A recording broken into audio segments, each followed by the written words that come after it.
오늘 말씀은 사도행전 1장 1에서 11절까지 말씀입니다. 우리 다 같이 사도행전 1장 1에서 11절까지를 합독하겠습니다. 다 같이 읽습니다. 시작. 데오빌로여, 내가 먼저 쓴 글에는 무릇 예수께서 행하시며 가르치시기를 시작하신부터 그가 택하신 사도들에게 성령으로 명하시고 승천하신 날까지의 일을 기록하였노라. 그가 고난받으신 후에 또한 그들에게 확실한 많은 증거로 친히 살아계심을 나타내사 40일 동안 그들에게 보이시며 하나님 나라의 일을 말씀하시니라. 사도와 함께 모이사 그들에게 분부하여 이르시되, 예루살렘을 떠나지 말고 내게서 들은 바 아버지께서 약속하신 것을 기다리라. 요한은 물로 세례를 베풀었으나 너희는 몇 날이 못되어 성령으로 세례를 받으리라 하셨느니라. 그들이 모였을 때 예수께 여짜어 이르되, 주께서 이스라엘 나라를 회복하심이 이때니까니 이르시되, 때와 시기는 아버지께서 자기의 권한에 두셨으니 너희가 알 바 아니요 오직 성령이 너희에게 임하시면 너희가 권능을 받고 예루살렘과 온 유대와 사마리아와 땅끝까지 이르러 내 증인이 되리라 하시니라. 이 말씀을 마치시고 그들이 보는데 올려져 가시니 구름이 그를 가리어 보이지 않게 하더라. 올라가실 때 제자들이 자세히 하늘을 쳐다보고 있는데 흰 옷 입은 두 사람이 그들 곁에 서서 이르되, 갈릴리 사람들아, 어찌하여 서서 하늘을 쳐다보느냐? 너희 가운데서 하늘로 올려지신 이 예수는 하늘로 가심을 본 그대로 오시리라 하였느니라. 아멘. 오늘 예수님이 부활하신 이후에 어떻게 하늘로 오르셔서 그리고 이 땅에 다시 임하실 것인가, 또 예수님이 이 땅에 다시 강림하실 때까지 우리가 성령의 충만함을 받고 어떻게 살면서 예수님 맞이할 준비를 해야 될 것인가, 이러한 말씀들, 주제가 조금 상당히 깁니다마는 예수님의 승천과 재림에 관한 말씀을 한꺼번에 묶어서 말씀을 생각해 볼 것이고요, 또 성령 임재가 어떻게 나타날 것인가, 그래서 그 순서대로 승천과 성령 임재와 그리고 어떻게 재림을 하실 것인가, 그래서 승천과 성령 임재와 재림이라고 하는 제목으로 우리 성도들과 함께 은혜를 받고자 합니다. 이제 예수님이 하늘나라로 예수님이 부활하신 후에 승천을 하셨다, 이 기사는 마가복음과 누가가 밝혀주고 있습니다. 마가복음 16장 19절을 보시면 주 예수께서 말씀을 마치신 후에 하늘로 올려지사 하나님 우편에 앉으시니라. 예수님의 가장 낮아지심에 관한 말씀을 생각하신다면, 예수님이 이 땅에 인간의 모습으로 말구육간에 탄생하심부터 예수님이 인간의 모습으로 사셨고, 그리고 고난을 받으셨고, 그리고 십자가의 죽으심, 이것이 예수님의 낮아지심입니다. 그래서 십자가의 죽으심은 예수님의 가장 낮아지심의 모범을 우리에게 보여주고 있습니다. 그래서 낮고자 하는 자는 높아질 것이요, 예수님이 겸손한 모습, 그리고 하나님의 뜻을 성취하시고 인류를 향한 하나님의 사랑의 확증, 그것이 십자가였다면 부활은 하나님이 살아계심을 만방에 보여주신 사건이었습니다. 이제 예수님이 살아나셔서 40일 동안 제자들에게 보여주었지만 제자들은 의심을 많이 했습니다. 그래서 마가복음 16장 19절에 보시면 주 예수께서 말씀을 마치신 후에 하늘로 올라가셨다, 그리고 하나님 우편에 앉으셨다라고 하는 말씀을 하고 있는데, 어떤 말씀을 마치신 후에일까? 이 말씀은 마가복음 16장 14절과 18절의 말씀을 마치신 후에라고 하는 뜻입니다. 그러니까 우리가 예루살렘 교회가 참 좋은 교회인데 예루살렘 교회에 큰 문제점 하나가 있었다라고 하는 말씀을 드렸습니다. 자, 그러면 그 예루살렘 교회의 문제점이 무엇인가 하는 것을 하나님께서 예수님을 통해서 우리에게 알려주시고 계시는데, 그게 무엇인가? 너희는 만민에게 복음을 전파하라고 하는 이 말씀이에요. 너희는 만민에게 복음을 전파하라.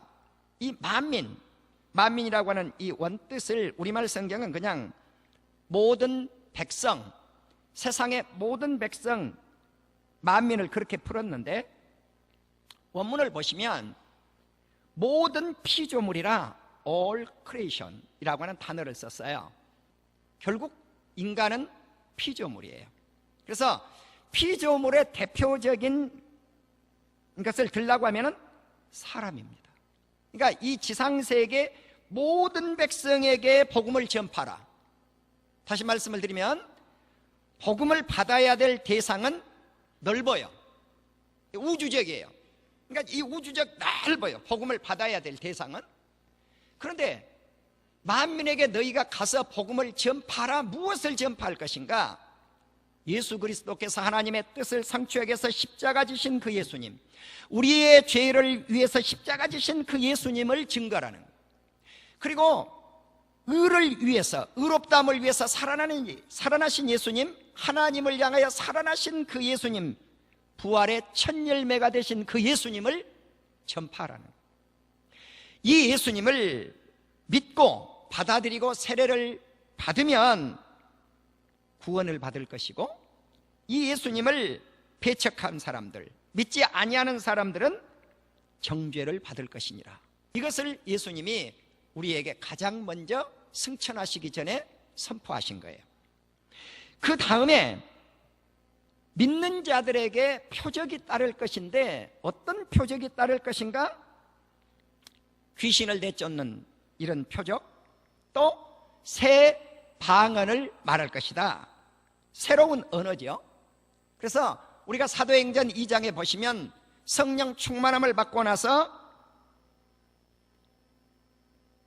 15지역 가까이에서 여러 지역에서 온 사람들이 방언을 하는데, 어떤 방언을 하는가? 자기 언어와 다른 방언으로 말을 하더라. 그러니까 이 새 방언이 무엇인가? 다른 방언이에요. 그 다음에 뱀을 집어서 올린다. 누가복음 10장 19절에 보면 너희에게 뱀과 전갈을 밟을 수 있게 해주겠다. 뱀을 밟고 전갈을 밟을 수 있는 그러한 능력을 주는데, 이런 능력을 행했던 사람이 사도행전 28장 3절에서 6절의 내용을 보면, 사도 바울이 멜기데 섬에 들어가서 바울의 손을 뱀이 물었어요. 독사가 물었어요. 물었는데 멜기데 섬 사람들이 지켜보고 있는 거죠. 야, 저 사람 독사가 물렸으니까, 뱀에 물렸으니까 곧 죽을 거다. 아마 사람을 죽였나 봐. 살인자인가 봐. 그래서 지켜보고 있는데 뱀이 손 위에 달려 있는데 한참을 기다려도 바울이 안 죽어요. 그러니까 바울이 뱀을 툭 쳐서 떨어뜨렸는데, 어디로 떨어뜨렸는가? 불을 피우고 있는 불에다가 뱀을 떨어뜨렸어요. 이 모습을 본 멜기데 섬 사람들이, 아, 저 사람은 신인가 봐. 살인자가 아니네. 신인가 봐. 그리고 그 사건 이후에 멜기데 섬의 추장의 아버지를 열병으로부터 고침을 받게 해요. 이 사건이 있은 후에 3일 동안 이 집에서 멜기데 섬에 도착했던 바울의 일행들이 다 이 집에서 묵어요. 그뿐만 아니라 이 섬에서 3달 동안 생활을 하는데 누가 먹여줬겠어요? 멜기데 섬 사람들이 먹여준 거예요. 바로 이곳에서 바울이 로마까지 가는데 무사히 갈 수 있는 능력이 뱀 사건과 열병을 치료한 사건, 많은 사람들의 병들어서 고침을 받게 해서 이러한 표적을 통해서 이런 역사가 나타난 거죠. 또 병든 사람에게 손을 얹은 즉 치유함을, 안수했더니 병이 떠나요. 그런데 한 가지, 이제 무슨 독을 마실지라도 해를 받지 않을 것이다, 이런 말씀은 성경에 잘 나오잖아요. 여기에서 나와요. 그런데 이 말씀이 이제 우리가 마가복음 16장 14절 18절까지 이 내용 속에서 이것은 하나의 표적을 의미합니다. 이것은 특별 은총이에요. 하나님께서 특별한 은총을 베푸시면 그런 역사가 일어난다고 하는 거죠. 아멘. 자, 우리는 누가복음 24장 50절에 보면 예수님이 베다니 앞까지 나가서 제자들에게 축복을 하셨어요. 그리고 축복하시고 나자마자 하늘로 올라가셔요. 그런데 이 사건을 사도행전 1장 9절 그리고 사도행전 1장 11절에서는 어떻게 말씀을 하는가? 이곳이 감람산하고 가까운 곳이었다고 하는 것을 알 수가 있어요. 그런데 바로 예수님이 승천을 이제 하시는데 어떤 말씀을 남기고 승천을 하시는가? 우리가 그렇게 잘 알고 계시는 오직 성령이 너희에게 임하시면 권능을 받고 예루살렘과 유다와 사마리아와 땅끝까지 이르러 예수님의 증인이 되리라고 하는 말씀이에요. 이 말씀을 마치자마자 예수님이 하늘로 올라가셔요. 자, 그러니까 이 말씀을 종합해 보면 예수님은 너희는 만민에게 복음을 전파라, 그리고 치유의 역사 사건, 이적과 표적의 사건, 이런 말씀을 남기시고, 그리고 성령을 받아야 된다라고 하는 이 말씀을 남기시고 하늘로 올라가셨다고 하는 것을 알 수가 있어요. 자, 하늘로 올라가실 때 구름이 예수님을 가리웠어요. 그러니까 제자들이 하늘로 올라가신 예수님을 가만히 쳐다보고 있는데 구름 사이로 예수님이 올라가 버리시니까 보이지가 않은 거예요. 그런데 그때 두 천사들이 흰옷을 입은 두 사람, 흰옷 입은 두 사람, 천사를 의미하죠. 이 천사들이 갈릴리 사람들아 어찌하여 하늘로 올라가신 예수님을 너희가 쳐다보고 있느냐는 거예요. 너희가 본 그대로 예수님이 이 땅에 다시 오시리라. 아멘. 사랑하는 우리 성도 여러분, 이처럼 예수님의 재림과 구름은 밀접한 관계가 있어요. 또 예수님의 재림은 천사와 밀접한 관계가 있어요. 그러니까 하늘로 올라가심을 본 그대로 천사가 등장했던 것처럼, 구름이 등장했던 것처럼 예수님이 재림하실 때도 구름과 천사가 등장을 한다는 거죠. 마태복음 24장 30절 31절을 보면 그때 인자의 징조가 하늘에서 보이겠고 그때 모든 땅의 족속들이 통곡하여 그들이 인자가 구름을 타고 능력과 큰 영광으로 오는 것을 볼 것이라는 거죠. 자, 근데 여기서 무엇을 타고 예수님이 올 것인가? 구름 타고 오신다. 구름 타고. 그때 큰 나팔 소리와 함께 천사들을 보내리니 그들이 그의 택하신 자들을 하늘 이 끝에서 저 끝까지 사방에서 불러 모으리라. 자, 그러니까 여기 천사들이 또 등장을 하죠. 우리가 아셔야 될 것은 예수님이 지상세계에 내려오실 때, 처음 내려오실 때는 초라한 인간의 모습으로 오셨어요. 이게 낮아지심이에요. 이 지상세계를 사실 때 인간의 모습으로 사셨어요.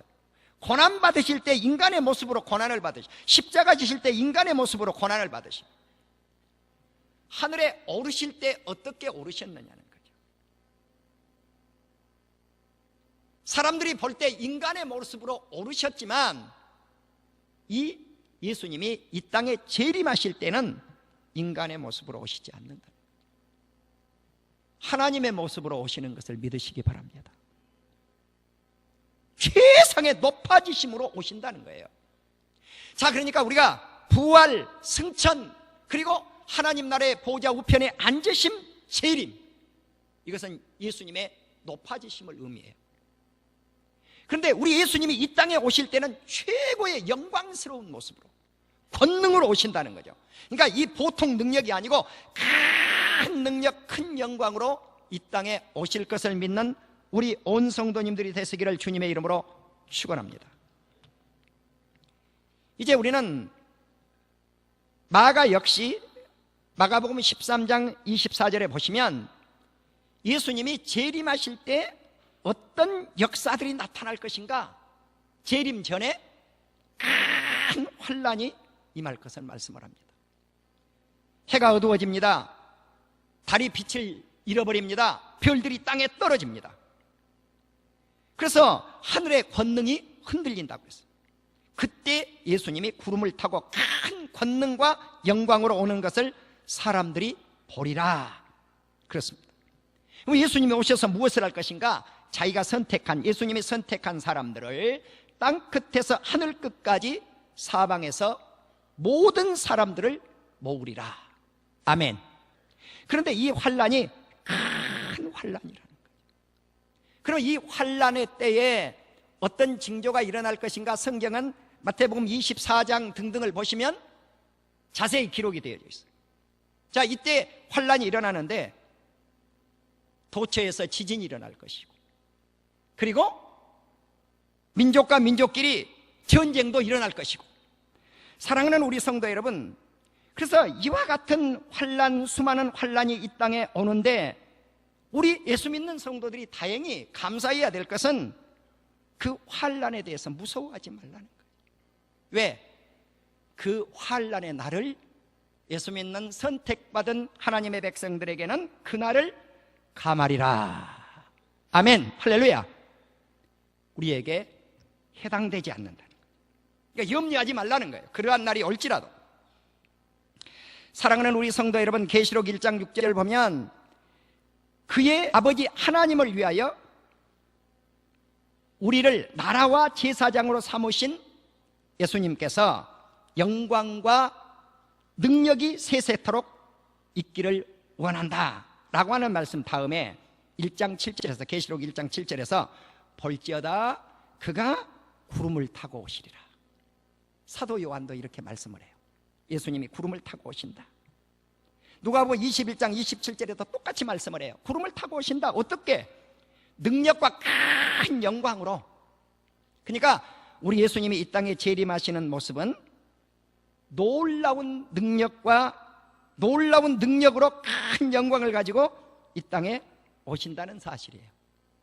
예수님이 떡에 관한 말씀을 우리에게 교훈을 하셨어요.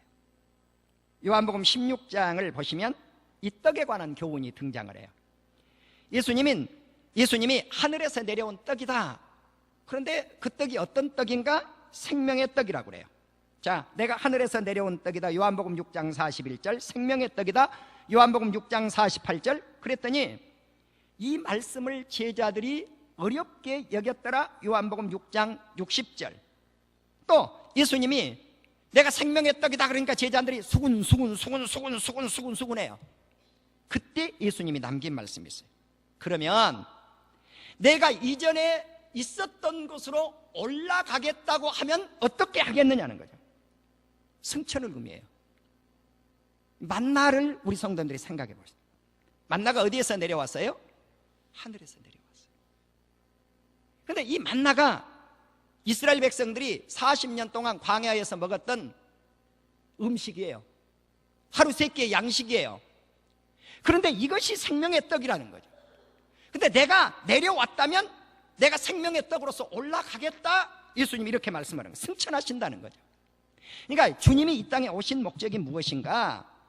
예수님 자신이 생명의 떡인 것을 우리에게 알려주기 위해서 이 땅에 오셨다는 것이죠. 이것이 복음 전파예요. 자, 이제 우리 주님이 이렇게 말씀을 합니다. 내가 하늘나라로 올라가는데 너희들을 위해서 거처를 마련하면 내가 다시 이 땅에 내려오겠다. 자, 승천과 재림을 말씀을 하시면서 우리 성도님들이 거해야 될 하늘 처소, 천국집을 말씀을 하고 있다는 거죠. 요한복음 14장 2, 3절에서. 자, 우리는 그때 예수님이 우리에게 남기셨던 말씀이 있어요. 하늘나라로 올 수 있는 것 유일한 그 길이 나다. 진리가 나고 생명이 나다. 바로 천국 갈 수 있는 그 주님이 우리의 길이요 진리요 생명이라고 말씀을 합니다. 자, 이제 우리는 예수님이 강림하실 때 주님을 어떻게 맞이해야 될 것인가? 자세들, 우리가 준비해야 될 것들, 맞이해야 될 그 자세가 어떤 것들이 있을까? 첫째로 예수님을 맞이할 수 있도록 깨어 있어야 된다는 거죠. 마태복음 24장 42절. 자, 깨어 있어라. 예수님이 이 땅에 재림할 그날을 너희는 아무도 알지 못하느니라. 마태복음 24장 44절에서는 준비하고 있으라는 거예요. 자, 깨어있고, 첫 번째 깨어있고, 두 번째는 준비해라. 생각지 않은 때에 예수님이 오시리라. 그러면서 농부의 이야기를 해요. 뭐라고 이야기를 합니까? 준비를 잘해서 깨어있으라는 거죠. 또 그리고 어떤 말씀을 하고 있느냐면 열처녀 비유를 하고 있어요. 예수님이 생각지 않는 때 예수님이 오신다. 그러니까 준비를 잘해라. 우리가 잘 알고 계신 대로 열처녀 가운데 5처녀는 기름하고 등을 같이 준비를 했죠. 어리석은 5처녀는 등만 준비해놓고 기름이 없었잖아요. 근데 예수님이 순식간에 오셨단 말이죠. 그래서 예수님 천국 문이 닫혔는데 주여 주여 아무리 불러도 내가 너를 모른다고 문이 닫혀있는 거예요. 그래서 준비하고 있으라고 말씀을 합니다. 세 번째는 예수님이 이 땅에 다시 오실 때 우리는 죽은 자도 살아난다는 거예요. 또 살아있는 자도 하늘에 들림을 받아서 예수님을 만나게 되어진다는 사실입니다. 그러니까 부활의 주님과 함께 참여해야 됩니다. 부활에 참여해야 됩니다. 고린도전서 15장 23절 주의 강림하실 때 부활해야 된다는 거예요. 예수 그리스도께 속한 자는 부활을 한다는 것입니다. 이제 네 번째 생각할 말씀은 데살로니가 후서 2장 1에서 3절에 보면 미혹되지 말으라는 거예요. 여러분, 그러니까 종말이 되면 예수님이 이 땅에 재림하실 날이 되면 미혹의 영들이 날뛰어요. 그러니까 누가 많이 출현을 하겠어요? 적그리스도들, 이단들이 날뛰는 거죠. 이단들이 참 많이 날뛰어요. 오늘날 우리가 이 세상을 가만히 보시면 알아요. 그래서 우리의 믿음이 흔들리면 안 된다는 거예요. 배교하는 일이 있겠지만, 배교하는 일이 있은 후에 이단들이 날뛰겠지만 우리는 그러한 미혹의 영들에게, 이단들에게 끌려가서도 되지 않을 것이고 믿음이 흔들렸어도 안 될 것이라는 거예요. 사랑하는 우리 성도 여러분, 이제 우리는 주님이 천사장과 호령나팔을 불면서 그리고 구름을 타고 이 땅에 오실 때 그 주님을 맞이할 수 있는 우리 온 성도님들이 다 되실 수 있기를 주의 이름으로 축원합니다. 이제 다섯 번째 생각할 말씀은 예수님 오실 때까지 거룩하게 살아야 된다. 거룩. 그리고 우리의 몸과 혼과 몸이 흠 없게 보존되어져야 되리라. 데살로니가전서 5장 23절에서 그렇게 말씀을 했어요. 자, 거룩한 성도가 되어야 될 것이고 흠 없는 성도가 되어져야 될 것이라. 이제 여섯 번째로 우리는 주님의 강림하실 때까지 오래오래 길이 참는 것, 길이 참아야 돼요. 그리고 마음을 굳게 하여야 될 줄로 믿습니다. 왜냐하면 예수님이 지금 가까이 오고 계시기 때문에 그렇습니다. 야고보서 5장 7, 8절입니다. 사랑하는 우리 성도 여러분, 농부가 땅에서 나는 귀한 열매를 바라보고 봄에 씨앗을 뿌려서 가을까지 길이길이 참아요. 농부가 땅에서 나는 귀한 열매를 바라보고 이른 비와 늦은 비를 바라보고 길이길이 참고 마지막 열매 맺는 그 농사의 열매를 기다리는 것처럼 우리는 예수님을 기다리라고 야고보서 저자가 말씀을 하고 있습니다. 일곱 번째, 요한일서 2장 28절에 보면 자녀들아 이제 예수 그리스도 안에 거하라. 이는 주께서 나타나신 바 되면 그가 강림하실 때 우리가 담대함을 얻어 그 앞에서 부끄럽지 않게 하려 함이라. 사랑하는 우리 성도 여러분, 부끄럼 없는 삶이 되시기를 주의 이름으로 축원합니다. 부끄럽지 않는 삶, 우리 예수님 오실 때 잘했다 칭찬을 들을 수 있는 우리 온 성도님들이 되시기를 주의 이름으로 축원합니다. 마지막 여덟 번째로 예수님 앞에 서도록, 인자 앞에 서도록 항상 기도하며 깨어 있으라. 항상 기도하며 깨어 있으라. 자, 예수님이 너희가 성령을 받으면 예루살렘과 유다와 사마리아 땅 끝까지 이르러 내 증인이 될 것이다. 성령이 임재할 때 무엇이 많은가? 능력, 권능이 임한다는 거예요. 자, 그 권능, 그 능력, 이 능력을 받기 위해서 우리 온 성도님들이 깨어 기도할 수 있기를 주님의 이름으로 축원합니다. 사도행전 10장 44절과 45절에 보면 이방인들에게 성령 부어주심이 나타난 거예요. 그러니까 유대인들에게만 나타난 것이 아니라 이방인들에게도 이 복음이 전파되어져서 성령의 역사를 체험받게 되었더라. 아멘. 이것이 우리가 예수님이 이 세상에 오시기 전에 이런 역사를 통해서 우리가 회개하여 세례를 받고 죄사함을 받고 성령을 받아서 그 능력으로 살아가야 될 필요성이 있다는 것입니다. 이제 마지막으로 사도행전 10장 38절 말씀을 드리고 말씀을 마무리 짓겠습니다. 사랑하는 우리 성도 여러분, 예수님이 어떻게 성령을 받으셨는가? 사도행전 10장 38절에서는 이렇게 말씀을 합니다. 하나님이 나사렛 예수에게 성령과 능력을 기름 붓듯 하였으니 그가 두루 다니시며 선한 일을 행하시고 마귀에게 늘린 모든 사람을 고치셨으니 이는 하나님이 함께 하셨습니다. 아멘. 예수님도 성령을 받으셨습니다. 성령 받고 나니까 능력이 예수님께 임했습니다.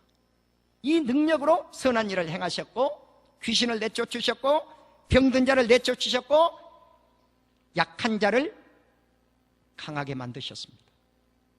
나는 우리 성도인들이 이제 예수 그리스도의 승천과 재림을 통해서 예수님 올라가신 그대로 그 모습 그대로 이 땅에 내려오실 것을 믿고 그 재림하실 그날까지 성령의 충만한 능력을 통해서 만민에게 복음을 전파하는 놀라운 역사가 우리 성도들에게 임재하는 역사가 있기를 주님의 이름으로 축원합니다.